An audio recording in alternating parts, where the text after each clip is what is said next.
Баршаңызға қайырлы күн достар. Бүгін сіздерге творожный пирог рецебімен бөлісемін. Өте дәмді, сондай ерекше пирог, сол себептен де дайындап көріңіздер. Барлық қажет ингредиенттерді осы видеоның астына жазып қоямын. Ал енді бастайық. Ең алдымен тестасын дайындап аламыз. Бізге ол үшін ұн, сахарный пудра, кунжут, разрыхлитель, ванилин, 82-дегі 5% жұмсақ сары май, жұмыртқа и бір сарыуыз қажет болады. Сары май 82-дегі 5% бөлме температурасындағы жұп-жұмсақ сары май болу қажет. Қант ұнтақпен бірге миксерлеп аламыз.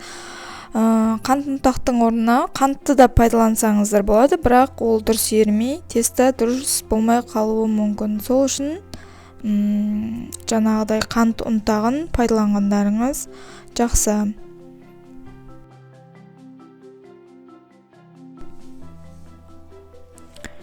Сосын үстінен бір жұмыртқа и бір сарыуыз салып, жақсылап миксермен араластырамыз.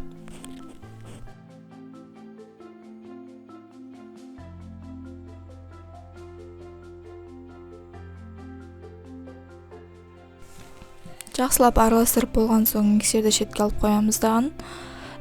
Жаңағы үстінен кунжут, ұн, разрыхлитель, ванилин салып, менде толық видеоға түспей қалған ол жерлер.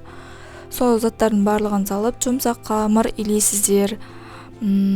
Артық ұнды пайдаланбаңыздар, себебі ол тестаның қатты тығыз болып қалуына әсер етеді.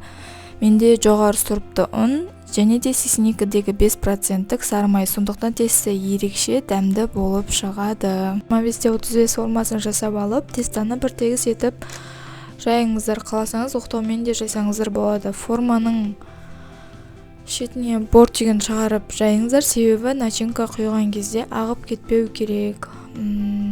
Барлық жерін бір тегіс етіп жайып, сосын вилкамен әр жерінен тесіп алыңыздар. Енді пирогтың ең негізгі салмасын дайындап аламыз. Ол үшін творогқа 4 дана жұмыртқа, сосын құмшекер, сливки 33%-тен жоғары болу керек. Бұл жерде оның температурасы маңызды емес, салқын, мұздай болғаны, жүгері крахмалы, лимон согы. Лимон согының орнына лимон кислотасын қолдансаңыздар да болады.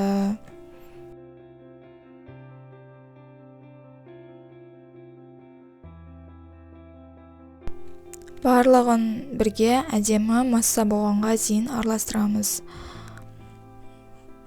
Қант ерігенге дейін араластыру қажет. Бұл жерде сұйық масса болады, еш уайымдамаңыздар.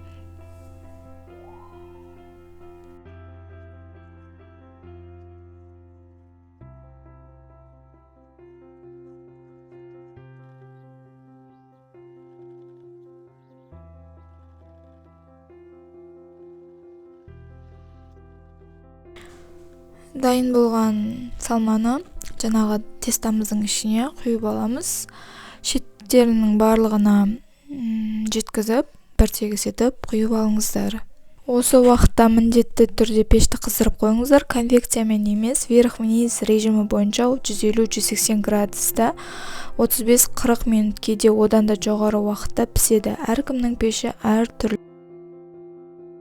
Дайын болған тестаның үстінен, жаңа салманың үстінен қатырылған жеміс-жидектер салсаңыздар болады. Оны салмасаңыздар да өз еркілеріңіз. Мен бұл жерде миндальный слайсыды жан-жағына сеуіп шықтым. Бұл да ерекше дәм береді. Пирог піскен уақытта ортасында салмасы кішкене қимылдап тұруы мүмкін. Оған еш уайымдамаңыздар. Толықтай суыған соң өз қалпына келеді. Және де үстінен осылай сахарный пудра сеуіп қойыңыздар. Өте дәмі ерекше, тестасы да күшті пирог болады.